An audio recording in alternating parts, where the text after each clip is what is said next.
feel confident, that you feel calm. And that is one of the reasons why we have put on this workshop for you today. So students and my colleague teachers from wherever you are, I'm really happy that you have come out on a Saturday morning at 10 o'clock when you'd probably rather be catching up on some sleep or some other thing to make yourselves better and more prepared for the upcoming exams. All right. So I want to remind everyone that this is being streamed live on the YouTube. So I'm going to ask you as much as possible to keep your mics muted. If there are questions, just drop them in the chat. Miss Balfour is monitoring the chat, and this is an interactive presentation, and I'm really hoping that you will find it interesting. So let's get going. Pardon me one moment while I share my screen.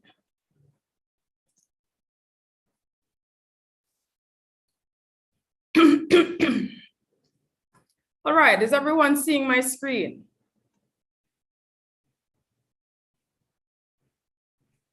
Yes. And is everyone hearing me clearly? Yes, Miss. All right, fantastic. So before we move along, I would just love to get an idea of the schools that are gathered on here today. So I want to give you a shout out. So you could just drop the name of your school in the chat and I can give you a quick big up. So let me see the schools that are here this morning. Ocho Rios High, welcome. Magoti, welcome. Anchovy, welcome. Wilmer's Boys, nice. Camperdown, Marcus Garvey, wow. Good. Herbert Morrison, big up yourself. Herbert Super is here. Very nice. Fogo Road, Merle Grove, I can't call them as fast as they're rolling in, but I just want to big up all of you who have come out. I'm so happy that you are sharing with me this morning. One more question I'd like to ask before we proceed. Are you CAPE students or CSEC students? And you could just drop that in the chat as well. What level am I dealing with today? Do we have CAPE or CSEC students? Nice. Nice, very good. So over the next couple of weeks, we're all going to be sharing the same kinds of preparedness and the same kinds of anxieties. Now, students, I don't want you to think that teachers don't have anxiety. So, we share the anxieties with you.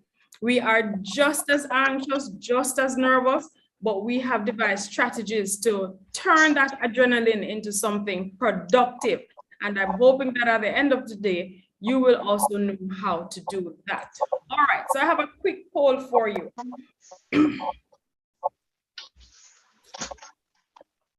Before we go to the poll, let me just reiterate the objectives of today's presentation, and this will be based on the flyers that you would have seen going around, just so that we're clear what we all hope to accomplish by the end of today's workshop. So we're going to be talking about how to prepare for these exams.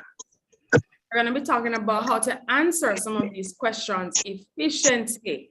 And certainly we're going to talk about managing exam anxiety. I'm going to ask anyone who has their mic unmuted to.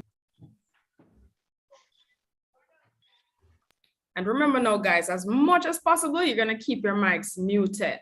All right.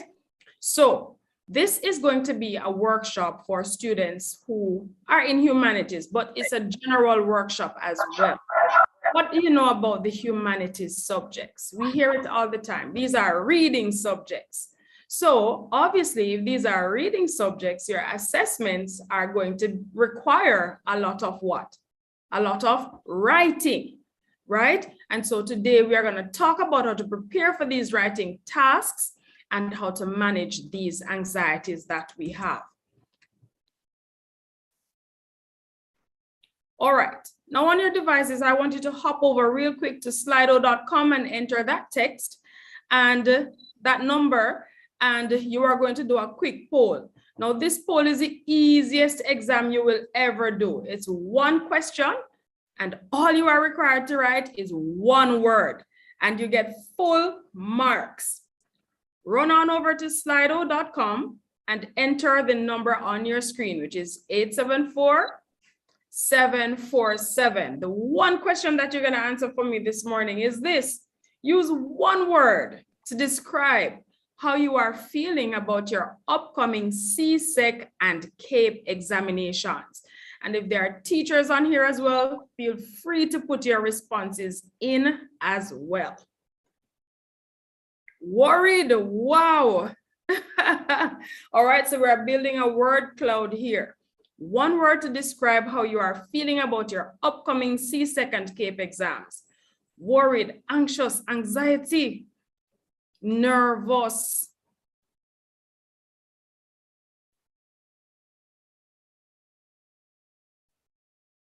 Any other apprehensions? Stress, excited, I like that one. Who is excited about this upcoming season of exams?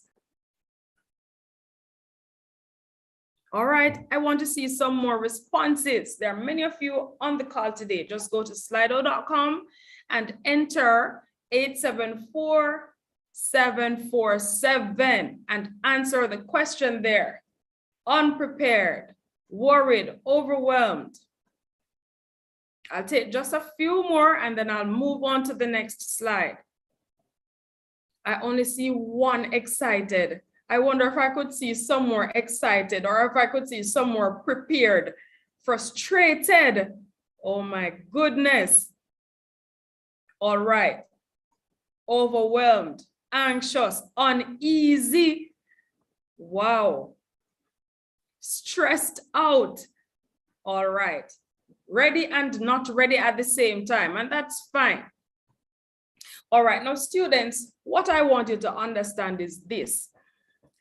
We have been going through this pandemic for the last 2 years, the better part of 2 years. So for all of you, it would be your grade 10 and 11 years or your upper and lower 6 years. And I completely understand and I empathize with all of these feelings because we have all been going through it together. I understand the challenges, but guess what? It's really not too late. We still have a little time, and with the little time that we have left, we are going to see how best we can make ourselves prepared for the upcoming season of the exams. All right, and you can keep filling your answers in, and I'll check back on this slide when we get a little closer to the end of the presentation. Thank you for participating. Now, all of you or most of you wrote that you're feeling overwhelmed, anxious, uneasy. I wonder if those feelings are really as a result of your actions. Now you're gonna raise your hands if any of these actions describe you. Are you ready? Let us look at the first one. Have fun for the whole year. Night before the exam, you can hardly stay awake to study. During the exam, can hardly stay awake. I see Latania's hand up fast, fast, fast. Does this describe anybody else? Oh my goodness, so many of my students are raising their hands. All right, let us look at another one. Raise your hand, you can take your hands down. Raise your hand if this one describes you. Every time I'm trying to, this is my phone calling me. Check me, check me, check me. Look at all the hands up. I need to mute your mics. Students is a very terrible feedback. All right. 16 persons raised their hands. All right. Take your hands down. All right. Let's look at this next one quickly. This subject is so easy. I'll read it a day before the exam. Also, you are reading it a day before the exam. So don't underestimate any of your subjects. All right, very good. I see all the hands going up. Let's look at this next one. Watching TikTok compilations at 3 a.m. Just one more video, one more video. And that one more video turns into 3 and 5 hours later. All right. And the last one we want to look at. I'm going to study all night before exam. Fast asleep also on the night before exam. All right, I see those hands going up. So students, what we are realizing here is that some of the anxieties, some of the uncertainties that we are feeling is as a result of those things that we have failed to do over the past year or over the past 2 years. Thank you so much for participating. You can take your hands down, right? But today we're going to talk about some ways in which we can build better discipline and we can have a better approach of preparing for our exams so that those feelings, we don't have to have them anymore. So I'm going to be providing for you some tips. How do we really prepare to take a test? Or how do we really prepare to sit an exam? Do we just get up and walk into an exam on the day of the exam? Not at all. We would never find Usain Bolt or any of the other athletes or, pardon me, the performers and the artists that we like to watch, just walking out on a stage and not being prepared for the task at hand. Now, the task at hand for you is your upcoming exams. And what it means is that you must have a plan that you are going to follow in order to achieve the types of successes that you want to have. So come with me now, and I'm going to give you 10 quick tips for exam success. These have been proven to guarantee, well, if you do it and do it correctly, exam success. Now, the first tip is this: create a study plan. How many of you have a study timetable? How many of you have created a study timetable? I see Amoya raising her hand. Yes, very good. I see quite a number of persons raising hands. Excellent. Now, it is very important, students, for you to have a study timetable. Your approach to studying, it cannot be ad hoc. You can't go home today and say, oh, I feel like studying history, I feel like studying geography, or I feel like doing Caribbean studies. No, it must be a methodical approach to studying. One of the reasons for the students is that there are some subjects that have more content than others. So you need more time to synthesize those types of content. In addition to that, there are some subjects that come a little easier to you.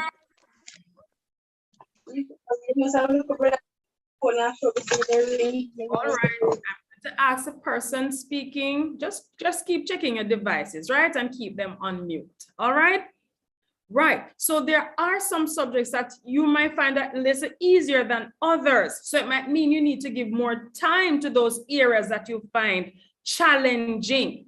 So you have to create a study timetable. Now, what does a study timetable include? You must list all the subjects that you have, sort them out in terms of the topics that you have to do, the amount of time that is left before the date of the exam, and you strategically position those subjects and topics on your study plan. Set the amount of hours for each day, and if possible, study with a group or with a person. You can call that person your accountability partner. Pardon me. And that person will help to keep you in check. And you will also help to keep that person in check so that you are preparing as efficiently as possible for your exams. So one of the first things that I need for you to do, if you have not done so already, is to create a study timetable. Just like when you go to school, you get a timetable. Am I right? You get a schedule so that your approach to your subjects can be methodic. And you can have a clear idea of what you are going to do each day and what needs to get done. So again, if you have not yet created a study timetable, you're gonna do one today. So I know that you are making notes, and I want you to write that down and to highlight it, because by the end of today's presentation, you're gonna go and sit and make a study plan or to create a timetable which you are going to use to prepare for your upcoming exams. By the way, you should already have been in preparation mode, but just in case you have not been, We're going to start from where we are, right? And where we are is today. So you're going to create a study plan and you're going to stick to it. The second tip that I want to share with you, students, is to organize your study space. I want you to look at this image that I have here on the screen. Nicely laid out. Do you see that? And you may or may not have this amount of space. You may have more space. It really doesn't matter. What matters is that the space is organized. Look at this picture here. How you feel about that one? Whose room looks like this? I hope nobody raises their hand. Good. Michael, I see your hand is up, but I think it was up probably from the other question. I hope your room does not look like this. Now, this type of a space is non-productive. It is unproductive. Clothes everywhere, equipment and books all over the place. This will not work. So in preparing for your upcoming exams, students, find a little space, whether inside of your rooms, inside of your homes, wherever that space is, organize it. Make sure it is well lit. You have your laptop, your book, whatever you need to have so that you can take on a productive posture, and studying can take place in that type of an environment. So the second tip I want to leave with you is to organize your study space. Make sure that you do. So again, I'm giving everybody homework, If you haven't created your study plan, you're going to go ahead and do that after this presentation. And then you are going to organize a space that you can prepare for your exams. The fact of the matter, students, is this. We are more productive when our environment is pleasant, when it is comfortable. So declutter a space.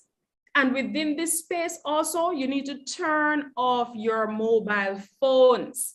You might be using the Google Classroom. I know some of you still use the Google Classroom for your handouts and so on. But if possible, turn down your notifications, because this is always going to be a distraction. And I'm going to be sharing with you in a few minutes a particular strategy as you approach your studying, how you break down your study time, your break time, and that kind of a thing. But the second tip, as I'm repeating myself, organize a study space. Now let's look at step number 3. What does it say? Take regular breaks. Now, even as an adult, in my own pursuits now, I use this technique. It is called the Pomodoro Technique. The Pomodoro Technique. This technique teaches you how to break down your time into segments. Anybody who says, listen, I'm going to study for 8 hours. I'm going to study for 10 hours. I'm going to study for a whole day. That's a mad person, right? We could not engage reading and retention for that many hours. So I'm going to share with you this little video about the Pomodoro Technique. And we're going to learn how to break down our time into concentrated study time and taking break times so that studying can be effective. So remember, guys, keep your mics muted and let's watch this video. It's very short, just about 2 minutes. I hope you have your pencils and you're taking notes. This is the Pomodoro Technique. Hi everyone, it's Yanis here, and in this video we will explore what is the Pomodoro Technique. If you want to improve your focus, then this technique might be exactly what you need to try before looking any further. If this is your first time on this channel, then make sure you subscribe and hit the bell icon to get updates on my latest videos about time management and productivity. The Pomodoro Technique is a time management method developed by Francesco Cirillo in the late 1980s. The technique uses a timer to break down work into intervals, traditionally 25 minutes in length, separated by a short break. Each interval is known as Pomodoro, from the Italian word for tomato. Here are the steps that you have to follow if you want to improve your focus and concentration following the Pomodoro Technique. Step 1, choose the task. This will give you one focus point where you will be directing all your attention. Step 2, set timer. Set your timer for 25 minutes. Make sure that you close all unnecessary tabs on your computer and turn on Do Not Disturb mode on your phone. Step 3, focus. Here you do one thing only. Work on the chosen task until you hear the sound of the timer. If you do get distracted by your thought or something else, then write it down on a piece of paper and get back to the work. For this reason, I like to keep my journal handy. Step 4, take a 5-minute break. Once the 25 minutes are over, you have to take a quick and refreshing break.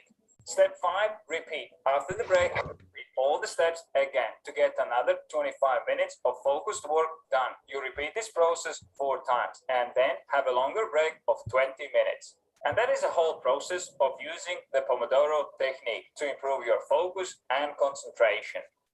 I hope that you enjoyed this video and I was able to give you a quick overview of what Pomodoro technique is and how you can use it to improve your focus. All right. How was that for you? Quick, nice, easy, short, and spicy, easy to remember. I wonder if I can get one person who was watching this video to give me a quick summary of the Pomodoro technique. Was anybody listening very well and can remember the 5 steps? You can raise your hand if you'd like to try. Nobody at all? Wow, Ms. Balfour, what happened to the students this morning? Not sure. Maybe they're feeling overwhelmed. Overwhelmed. All right. So students, when you are approaching your studies, I suggest to you to use the Pomodoro technique. Really, if you're reading for an hour, if it's not a love book or a storybook or something of the sort, you really might not stay on task. So you have to apply a strategy. All right, I need you to mute your mics. Thank you. Right. So in the Pomodoro technique, you choose a subject or you choose a topic and you stay on task with that topic for 25 minutes. You set your timer, so that you don't go below and you don't go over. And at the end of the 25 minutes, you take a 5-minute break. After the 5-minute break, you repeat that process. Now listen. Pardon. Right. After the 25 minutes, you take a 5-minute break. It's not the take a 5-minute study and then take a 25-minute break. Don't get it mixed up. It is taking a 25 minutes of focused attention to the topic or the subject, and then taking a 5-minute break. So I have the summary on this slide for you. And I'm hoping that if I ask you again at some other point in the presentation, that somebody will be able to summarize for me. So what's the first step? Choose a task. And by task here, we're talking about the subject area or the topic that you're going to be studying. Then you set your timer. You work on the task until the timer stops. And then you take a short break. In that short break, you could take a stretch, rest your eyes, drink some water, and then you repeat that process for 4 sessions. And before you know it, you would have studied for an entire hour. And you would get some serious work done. All right. So you're going to try this technique. Just before you move on, Gary Ann in the chat was able to summarize it very well. She said a summary of it is to study for 25 minutes and take a 5-minute break, take a longer 20-minute break at the end. That's what she remembered. Very good. Excellent. And I'm hoping that approaching this exam season and even beyond, as I said to you students, I am currently doing a program of study, and this sometimes I have to go longer than the 25 minutes, but I try to take breaks in between so that I do not become overwhelmed with content. All right, so this is a Pomodoro technique. It is proven, it is successful. All right, let's move on to tip number 4. Follow a healthy diet. Follow a healthy diet. Incorporate more fruits and vegetables into your diet. Yes, man, more fruits and vegetables. You know, you can snack on fruits and vegetables. You don't have to have the sweet sodas and the salty foods and the sweet sugary snacks. If you're studying late at night, you eat a whole bun and cheese and a whole bottle of soda, and then you have some ice cream, and then you suck on a lollipop. Right? That would not be advisable at all. Eat more healthy foods. When you do that, you find that you have more energy. You can think more clearly. The burgers and the fries and the sodas, it has so much saturated fats and sugars, and that really puts the body under so much pressure to have those types of foods digested. It uses up a lot of energy. So the energy that you could really be putting towards preparing for your exam, studying, practicing past papers, etc., it would be used to be metabolizing food, right? So you really want to follow a healthy diet, drink more water. Good foods help us to feel more energized and focused. Unhealthy foods can increase fatigue and sleepiness. Drink a lot of water to keep the body hydrated and to maintain proper brain and body functions. So you want to do that. All right, I'm moving on to tip number 5. Maintain a good sleep routine. Now, I know that everyone, you know, you have a different time of the day that you like to study. Some persons like myself, I like to get up at 3 o'clock, and when the house is quiet, and that's the time I find myself to be more productive. Some persons prefer to work in the early afternoons or in the daytime. You'll go by the library or study at school, whatever the case may be. Whatever is your preferred study time, make sure that you are still getting enough sleep. A minimum of 8 hours is recommended. And sleep means sleep. Don't mean lying down in your bed and surfing. It means sleep, shutting down, allow your body to go through the entire phase. Sleep is very, very important. It allows your body to regain energy and strength by completing the daily metabolism cycle. So whatever is your preferred hour of the day to study, that's fine. Make sure you are still getting the recommended hours of sleep. All right, so we're going to move on with these tips real quickly. Study in groups.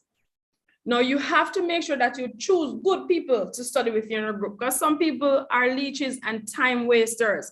It sounds very harsh, but it is very true. So you want to make sure that you associate yourselves with those persons who are committed to the same tasks as you. You want to study with persons who are determined to do well, determined to pass their exams, determined to use their time wisely. You do not want to engage a study group where a majority of the time is spent looking at the latest gadgets and videos and that kind of a thing. And the last 5 minutes before you go separate ways, you quickly look over a topic. No, that's not good. Find yourself in a group, and you live in a day and age where you do not even have to meet physically. You can have these virtual groups, which can be very effective as well. So find yourselves in groups. It is useful. You bounce off each other's ideas. So each person in the group is expected to contribute to the overall functioning of the group, contributing their knowledge, their skills, their ability to answer questions, that kind of a thing, so that everybody in the group can benefit. I'm at tip 7. Now, while you are studying, students, it's very useful to make brief notes. How many of you have a highlighter or sticky pads or a study notebook? Very good. It is very important to have these little gadgets. So I like to write. So when I'm reading, I'm always writing in the margins or making notes. And while you write, it helps you to retain. So writing helps you to record useful information. That's one. It helps you to understand, because you're testing yourself to see how well you understand a particular piece of content. It helps your memory. and it helps exam revision. So make brief notes while you are studying, while you are revising. Write it down. Practice to write it down, and that will help you to remember. All right. Now, tip number 8, reviewing past exams and past papers. This is very good. But I want to caution you now, students, you're not only going to revise from past papers, because if you do that, it will mean that you can only pass past papers, right? So you make sure that you study, but you go through the past papers as well. And this is the benefit of doing so. Now, once you have gone through your study period, going through a past paper will help you to see how the questions are structured. It will also help you to see the mark scheme. So that will tell you how much you will need to write. Remember, no, we're humanities students, right? So it will show, the mark scheme will tell you how much you need to write. The past papers will give you an idea of the types of questions that have been coming over the years. You won't know what is coming on the paper, you know, but it will give you an idea of what will be required of you. I would suggest to everyone that before you walk into an exam, you look at a past paper so that you actually know what you are going in to see. You don't want the paper to surprise you. It's not a party. You don't want to get a surprise paper, right? So go through a couple of past papers. The paper 1, you know that is multiple choice. At the CSEC level, you have 60 multiple choice items. At the CAPE level, you have 45. For some of the subjects like geography, you don't necessarily have essays, but you have broken down structured responses for the different sections. For Caribbean studies, you know you have your 4 essays to write. How many of you are ready for this Caribbean studies exam? Are you ready to write your 4 essays? I certainly hope so. And Caribbean studies is my favorite subject to teach. So I really like when my students do really well at Caribbean studies. And I know that you're going to do well as well. So go through some past papers. Number 9, keep calm and revise again. Go over again. Give yourself enough time so that you don't have to just read through one time. You can actually revise and revise again. So this is shoring up your preparation towards the exam. So do you remember all of those feelings that you would have posted on the poll? Pardon me. The feelings of overwhelm and anxiety and so on. I guarantee students that if you really engage some of these tips, it will certainly diminish those feelings of anxiety and stress, because those feelings are really coming from a place of being unprepared. We're going to talk about exam anxiety in a little while, but unpreparedness can really intensify those feelings of overwhelm. And the last tip that I want to share with you is this: plan your exam day. So I don't think anybody has received their CXC timetable as yet, but you would have gone on the website and you would have seen a publication with regard to which exams are on which days. Now, students, you must at least know which day you have an exam. That is just basic information that you all should have already been armed with.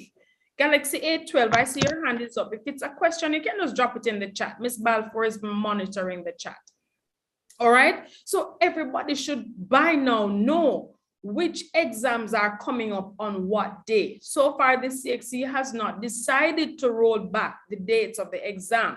So we know what we are working with currently. We have, I think, at least 3 weeks, maybe 4 at maximum, before the first exams. And subjects like Caribbean studies are early, it's early up on the schedule. So you want to make sure that you're really buckling down and getting ready to write these exams. All right, so prepare for the day. Go to bed early the night before. If there's a situation with traffic, you know you have to leave early. You don't want to arrive at the exam flustered. Plan your day. Get up, eat something, get ready.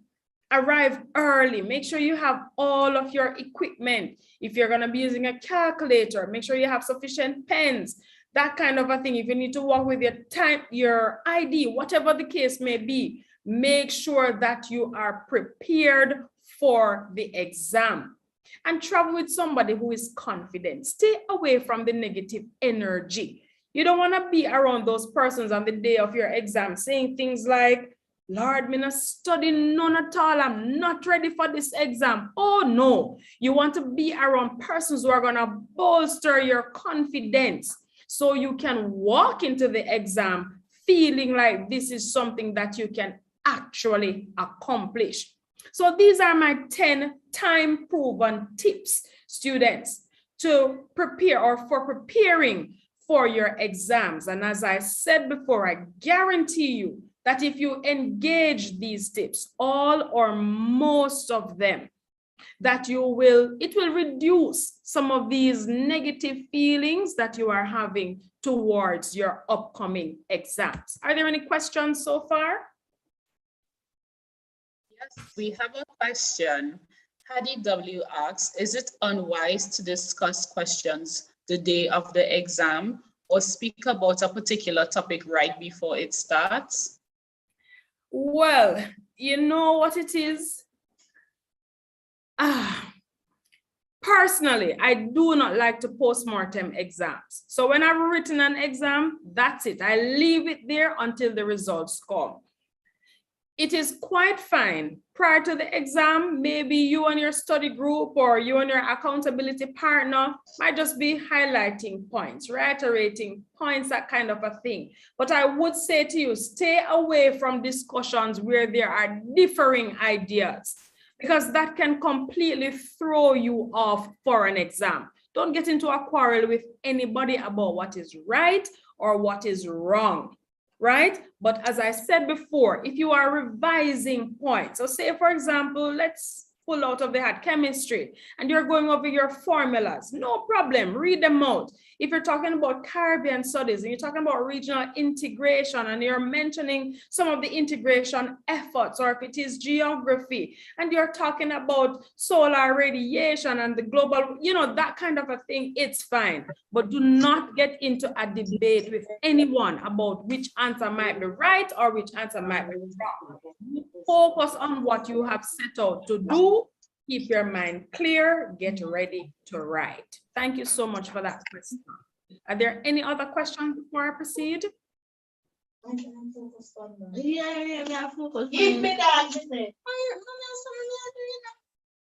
doing it, mommy. She's doing it. She's doing it. All right. Remember to keep your mics muted, guys. All right, so I am now moving on, and we're going to be looking at some essay writing techniques. Remember, we had articulated prior that the humanities subjects are reading subjects. So your assessments will require writing. Now, this writing is going to be either in the form of long structured responses that we call an essay, or short structured responses, which we call short answers, right? In addition to your multiple choice. So we're gonna be talking about some essay writing techniques, but first, let us agree and identify on what is an essay. Now, an essay is a written composition, and you've been writing compositions all your life. From grade 1 coming right up, myself as a pencil, a day at the beach, what I did for my holidays. And as you moved into other grades, you have simply built, pardon me, you have simply built on these essay writing skills. So in an essay, you express a specific idea, and then you support that idea with facts, with statements, with analysis, and with explanations. That is what an essay is. It is an idea. You're expressing a particular idea, and this idea is going to come from whatever question is posed to you in the exam. You're going to take that question, and we're going to talk about decoding the question in a little while. And you decide on what the essence of this question is. You identify the main focus, and then you aim now to write that and support it with facts, with statements, with analysis, and with explanations, right? That is an essay. Now, when you are approaching your essays, students, you have to look for the command words or the question words. So you ask yourself the question, what is this essay asking of me to do? Is it asking me to demonstrate? These are some terms that you will see. Demonstrate, describe, elaborate, explain, compare, contrast, analyze, justify, or you may see to what extent. Now, this is the first thing that you will need to understand as you approach writing your essay. You must understand what the essay is asking you to do.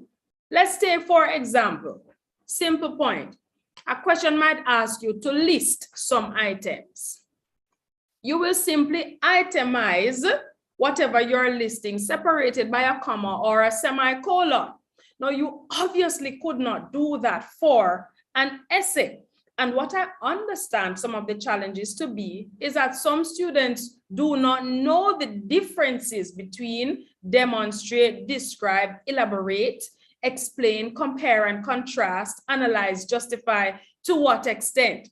So you will see the word and you will start writing your essay, but you really are not paying attention to what the command is. And when your markers are assessing your papers, they are looking at how well you have responded to the command. Is that clear, students? So you look first what it is saying. Is it saying describe? Is it saying explain? Is it asking me to compare and to contrast? And you set out to do just that. So let me describe for you now, let me explain to you what some of these command words actually mean and what the differences are. So if you see the word, okay, so if you see the word demonstrate, to demonstrate means to do what? It means to show. So in this command, if you see this command in an essay, you are required to use several examples. You are required to present evidence upon evidence. You are required to produce logical arguments. You are showing that this particular phenomena is so or it is not so. So essentially, you are required to show how a particular research topic, in this case, how a particular question or argument is valid by using evidence to support your claim. I want to reiterate that because we've seen so many questions, especially at the CAPE level, asking you to demonstrate. So once you see this word, you know that you're going to be required to punch a lot of evidence. You are trying to show that a phenomena or a position is valid by using evidence to support that claim. I hope that's clear to everyone. Secondly, let's look at the word describe. Now, if you're asked to describe, you must be able to provide details or the main characteristics of a subject or a topic. So when you see the word describe, students, your answer should really be descriptive.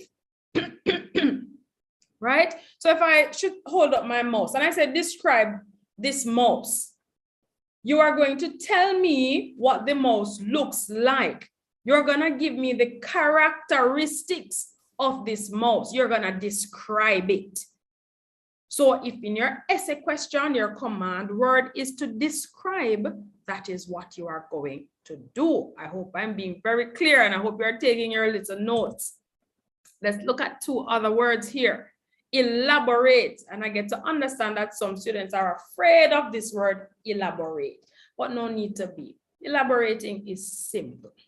You are required to provide detail. That's all it means. When I say elaborate, it means go further, explain, give me more information. Good. So if you see on an exam paper the word elaborate, your command word is elaborate, give details, give information.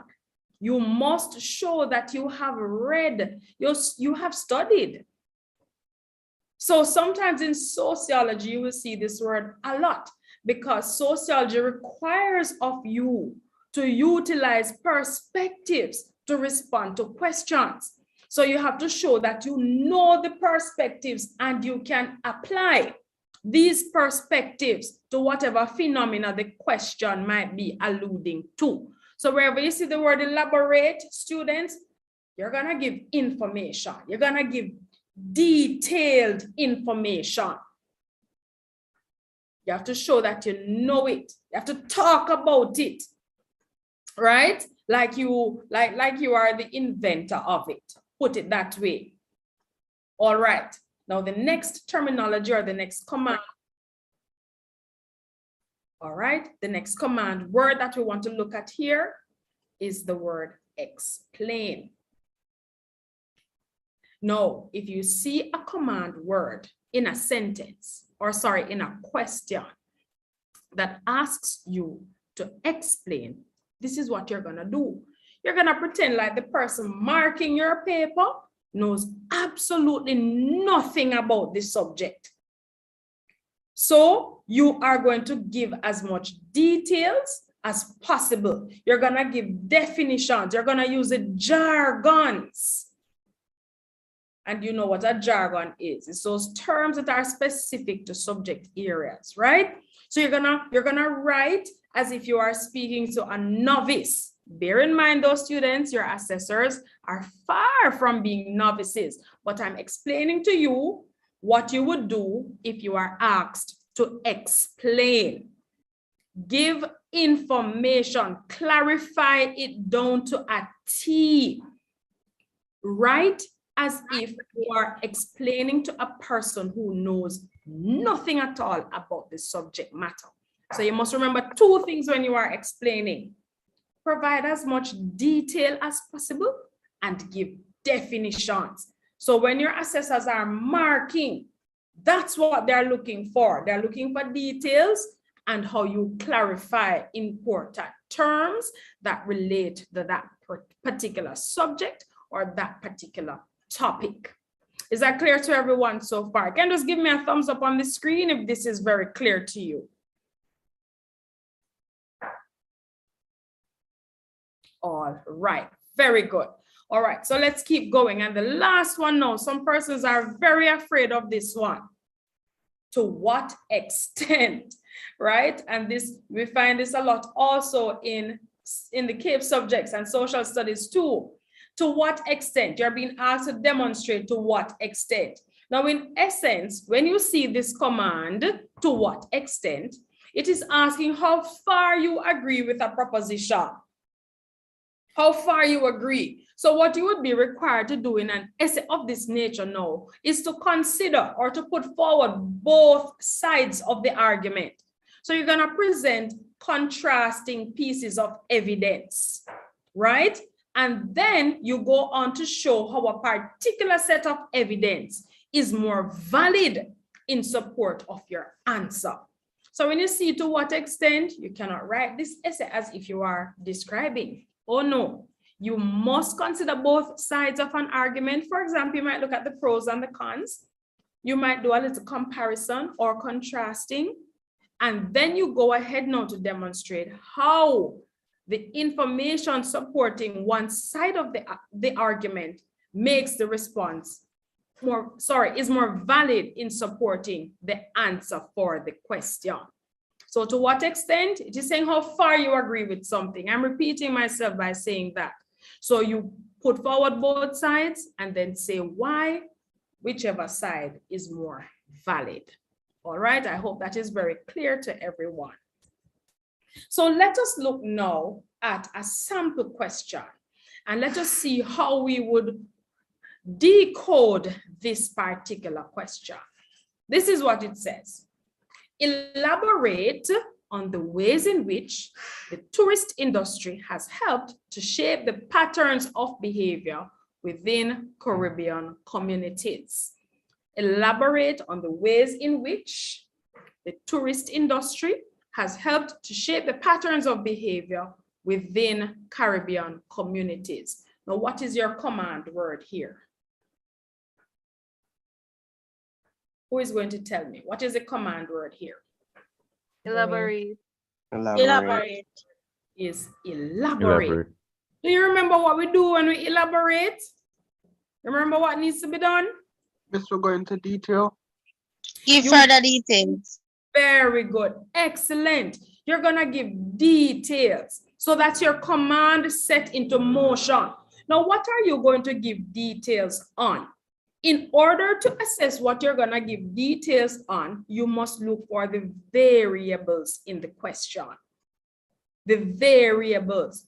These are the subjects now that present themselves in the question. So look at the question that I have here on the screen. What do you think the variables are? Tourist industry, patterns of behavior. Patterns of behavior and Caribbean communities. Excellent. So you have to ensure, students, that when you have completed writing this essay, you have elaborated on the tourist industry, patterns of behavior, Caribbean communities. You must make sure that there are paragraphs with these variables very obvious. Again, your markers are going to be looking for how you demonstrate the relationship between the variables that have presented themselves in the question. So first, look at the command word, whether it's elaborate, to what extent, whatever the case may be, and then you identify the variables in the question. So you know what your essay paragraphs will contain. Ms. Balfour, are you still here?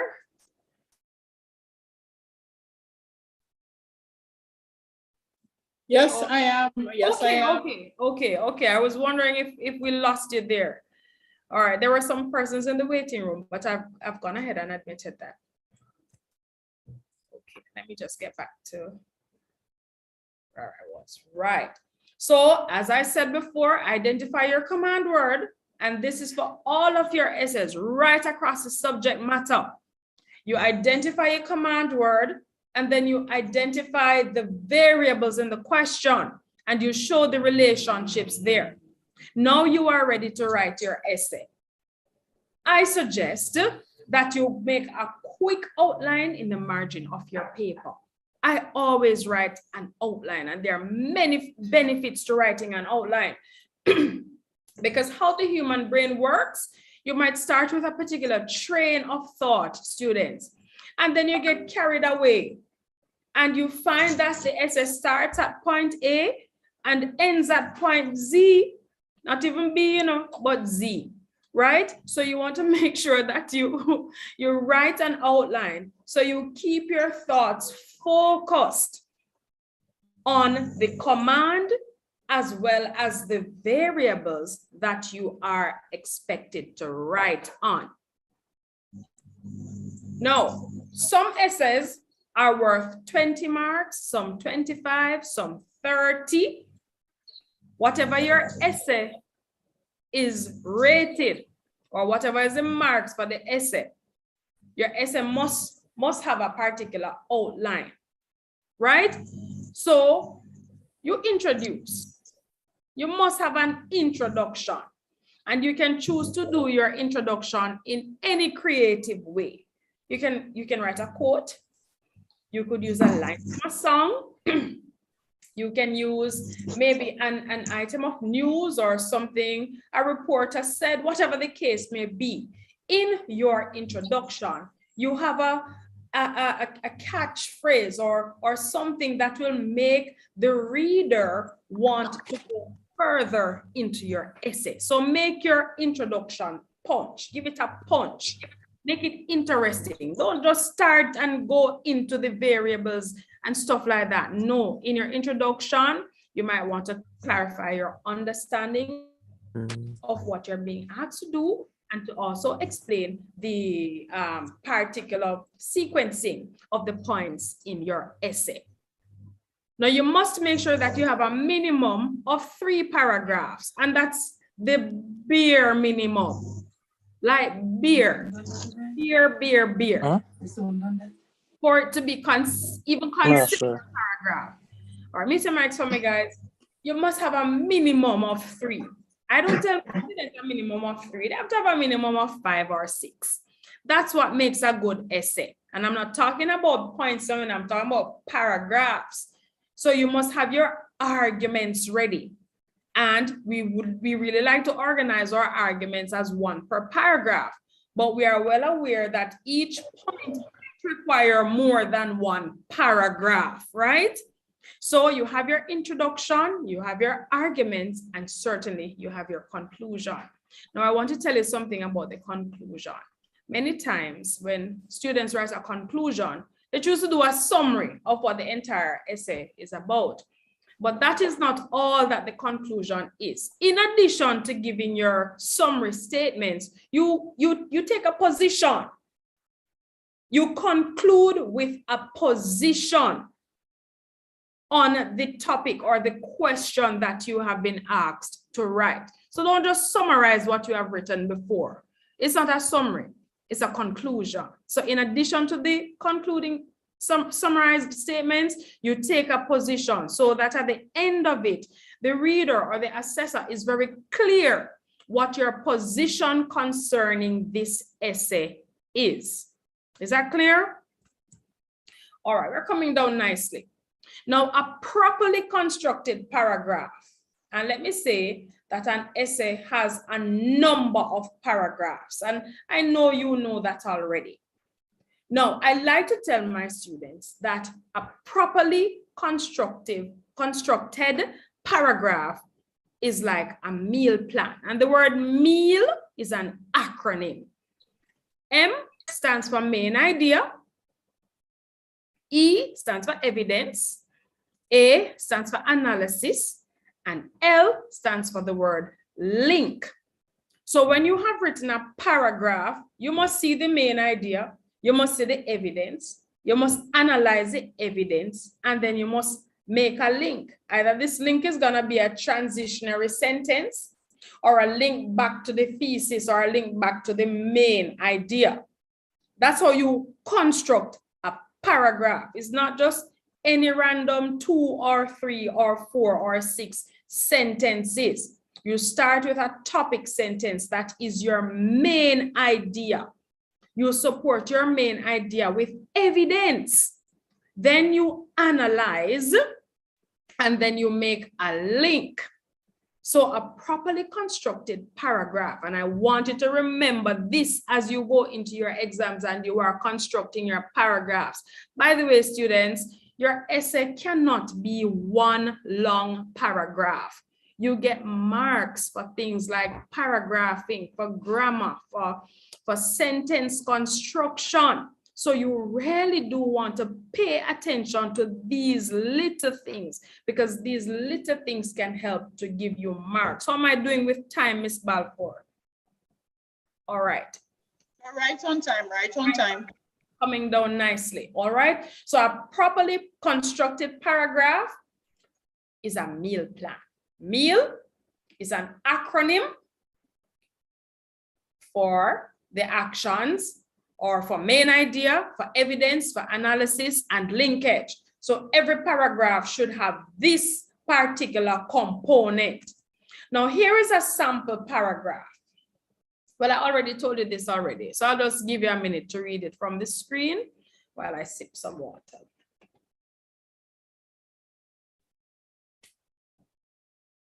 All right, so the main idea should be clearly articulated in the first sentence. You cannot have the main idea in the concluding sentences, no. You show the evidence. So what are the specific examples?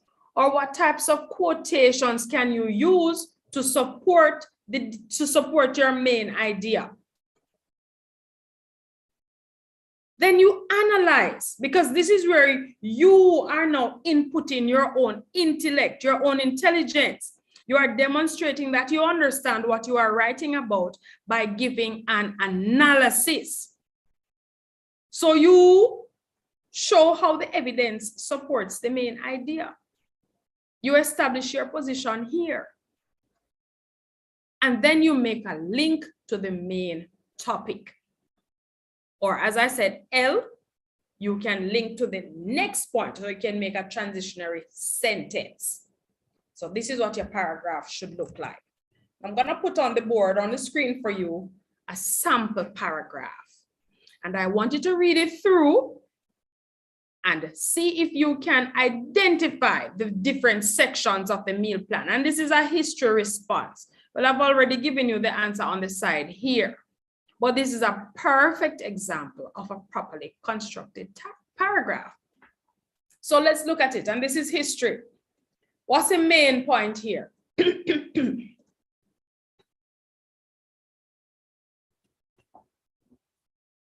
What's the main point?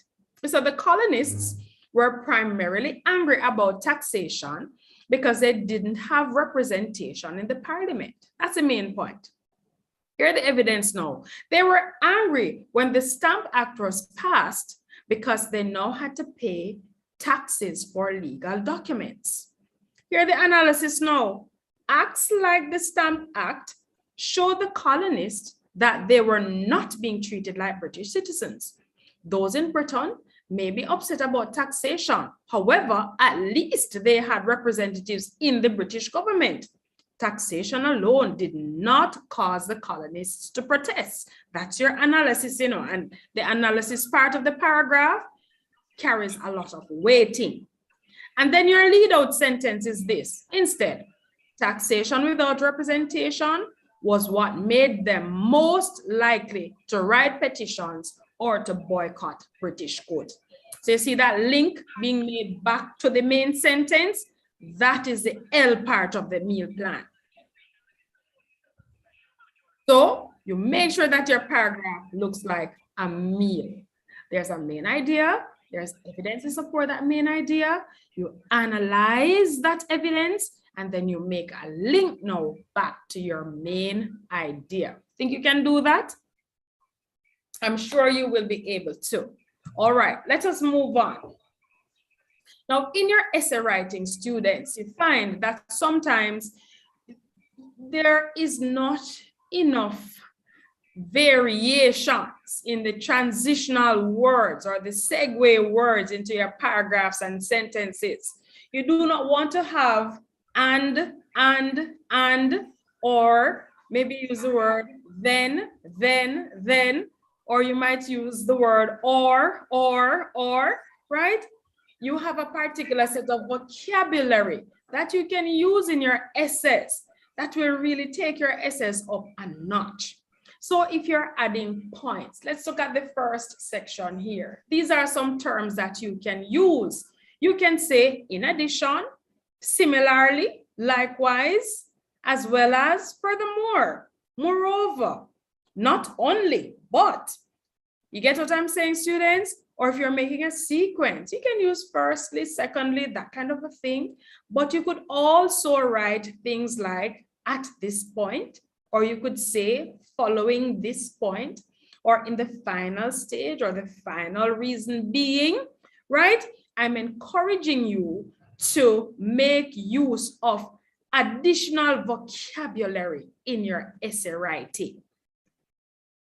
Make it fancy. Not overly fancy now, you know, but use other words and enlarge your vocabulary in essay writing. All right, so I'll just give you a minute to go through some of these here that are on your screen. And I think this video is on YouTube, so you can always go back to it and get these points in preparation for your upcoming examinations. All right. And finally, when you have written your essays, students, it's very important to read over.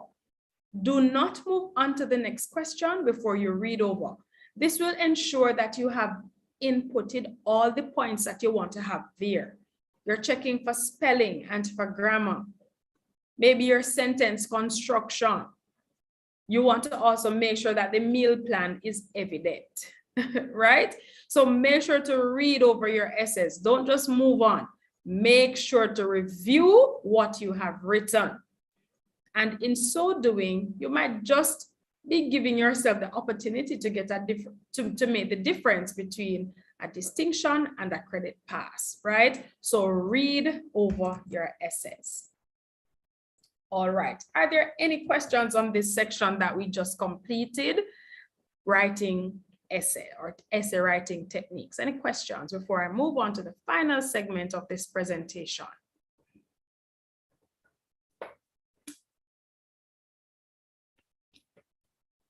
All right, so we are moving on. So certainly, we have talked about the tips for being prepared for your exams, and we are preparing for the exams by really learning how to write good essays, right? Paragraphing and making sure you're using the meal plan, paying attention to the command words, identifying the variables. You have to make sure you do all of those things.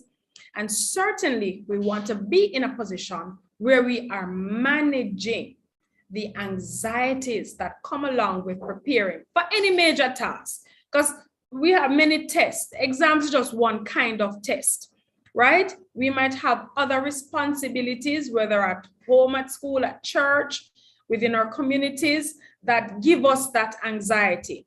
And I want to tell you, students, that anxiety is not necessarily a bad thing if you are able to channel the adrenaline produced from anxiety into productivity.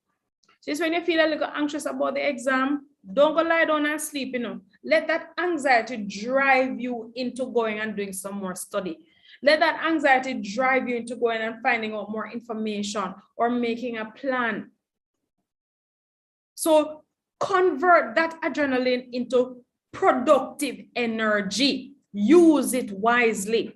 But just in case you are unable to, I'm going to show you some of the ways that you can implement to, talk yourself down, to reduce some of the anxieties. Now, if you take a look at the screen, students, you would have seen here where I have listed different types of symptoms that might indicate that you have some amount of anxiety.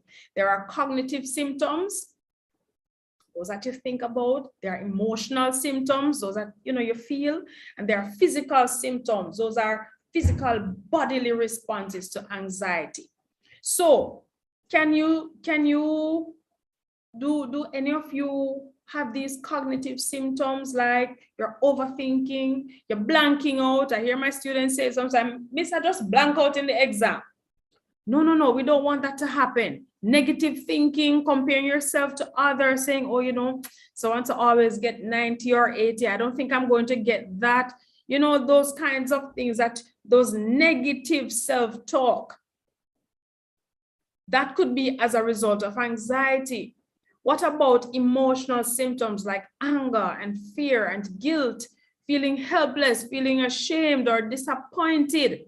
Anxiety, yes, Ms. Hamilton, I see your hand, and it's fine, right? I see your hand. These are emotional symptoms. Physical symptoms, in the morning of the exam, you can't eat your breakfast, your heart just racing, your hands sweating, your armpit sweating, everywhere sweating, you have short of breath, you have headache, you feel dizzy. By the time they hand out the question sheets, the whole room is just spinning, your mouth get dry, your muscles just get tense. Yes, I see the hands, right? And I know that many of you experience different kinds of symptoms even as you're going into these exams. And I really, as I said before, empathize students with all of these feelings. I wish it were not so, but as human beings now, we have that super ability to convert these feelings into productive energies. So when you feel your heart start to race, you start to talk to yourself, you have to talk to yourself, you have to talk yourself down. Talk yourself down. There's power in positive thinking, and if you express that into words, there is even more power in doing so, right? Dismiss the negative talk. Say, I can do this. I am smart. I am intelligent. I am prepared. I am going to do well. Just say it over and over. For some of the physical symptoms, you can actually take some medication. So for something like nausea, if you feel like you have been upset somewhat, there are pretty safe things like gravel that you can take, or you can suck on a mint, that kind of a thing. If there's excessive sweating, take deep breaths so that you calm yourselves right down. And certainly, even as you go into the exam, you want to remember these 5 tips here. Managing these anxiety, students, make sure you prepare. If you are unprepared, your levels of anxiety will be exacerbated. So preparation is one of the key ingredients in managing this anxiety. Take some deep breaths, deep breathly, relax. Engage in positive self-talk. Talk to yourself, man.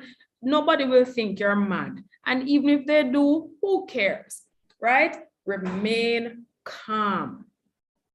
And you can do this as you are going into the exam. You can make sure that you do this also in the exam. Take some deep breaths. And I should have added here too, pray. I believe in the power of prayer. I believe God hears the prayer of a sincere heart. But you can't pray and ask God to help you pass an exam that you're not prepared for, you know. So you have to do your part. You have to make sure that you have done the preparation. Ask the good Lord to help you to remember, because sometimes the anxiety can cause memory loss or memory block or whatever the case may be. So pray. There is power in prayer. And before all the exams, I always pray. I pray for the students, not just mine. I pray for all the students doing the exams. And I ask God to just cover all of you and to give you that sense of calm so that you can write your essays and write them well. So manage your anxiety by doing those 5 little tips. Now I have some questions for you. What are 3 things that you can do before a test to combat anxiety? And if you think you have an answer, you can raise your hand. List 3 things that you can do before a test to combat stress, to combat test anxiety. Anybody can answer. Can raise your hand and respond. Or should I call on somebody? I'm Miss Balfour like a real classroom. Miss Gordon, what about Daniela? What are 3 things that you think you can do to combat test anxiety? I just gave you 5 on the screen. You can choose any of them. Miss, take deep breaths. Yes. That's one. Personally, I kind of sing a song in my head. That's 2, and 3 is like to be prepared. So it helps lower the anxiety. Thank you so much, Miss Gordon. And I want to encourage you to continue doing that. And I'm so glad that you said sing a song. You know, there's this song by, what's his name again? Agent Sasko. He's one of my favorite artists. And he has this song, the name of the song is actually This Song, right? So that song gets me so pumped up. You know, this is a song that makes me feel like no mountain is insurmountable, you know, so it's very good, Miss Gordon. I really do like that strategy. All right, I'll take one other person. What are some of the things that you can do to reduce stress and anxiety before an exam? Can I ask Asia? Is it Asia? Asia, you want to share with us 3 things I can do before a test, or you can give me one of your personal strategies that you do before a test to kind of keep yourself calm and to keep the anxieties at bay?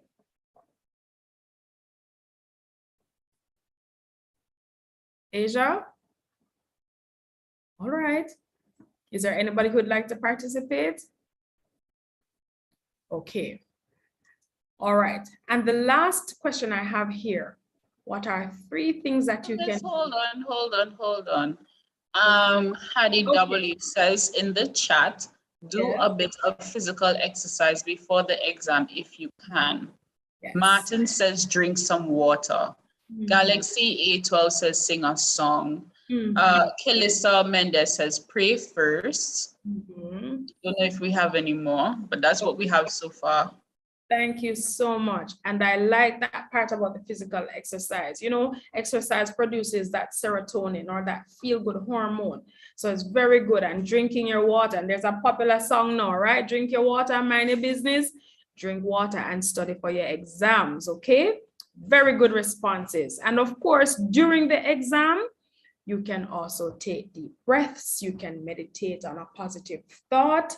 You can make sure to write an outline, read through the paper, make sure you understand what is required of you, and you write your essays and do your exams well.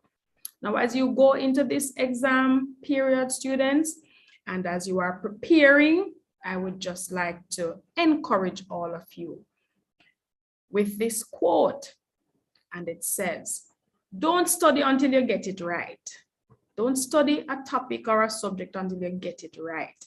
Study it until you cannot get it wrong. And that's so powerful, you know. Don't just study it until you think you know it.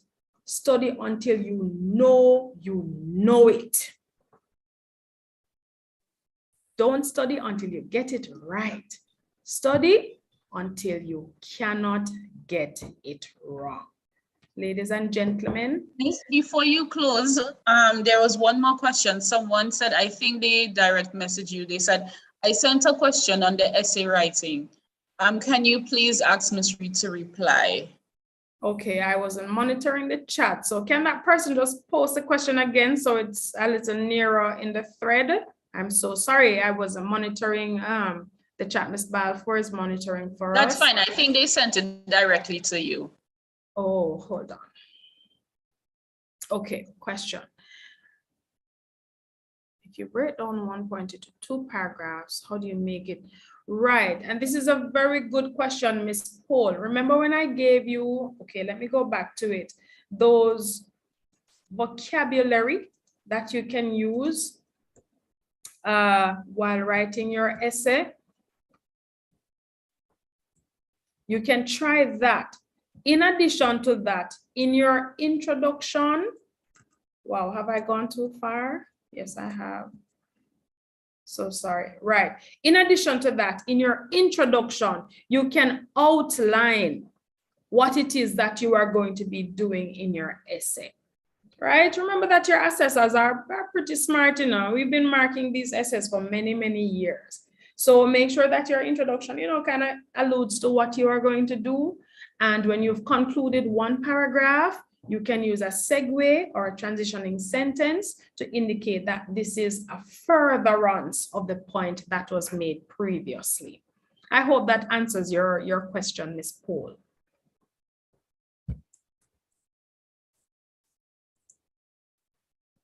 All right, so let me just go ahead and thank everybody for coming out onto this morning's call and for participating in the ways that you have. I wonder if I should go back to my previous poll, Ms. Balfour, to see if, you know, they're feeling any differently. Maybe you can use your emojis. Miss, I don't even think you need to go that far, because someone says, Miss, I think and speak for everyone when I say you have helped to ease my anxiety and tension for exam preparation. Thanks.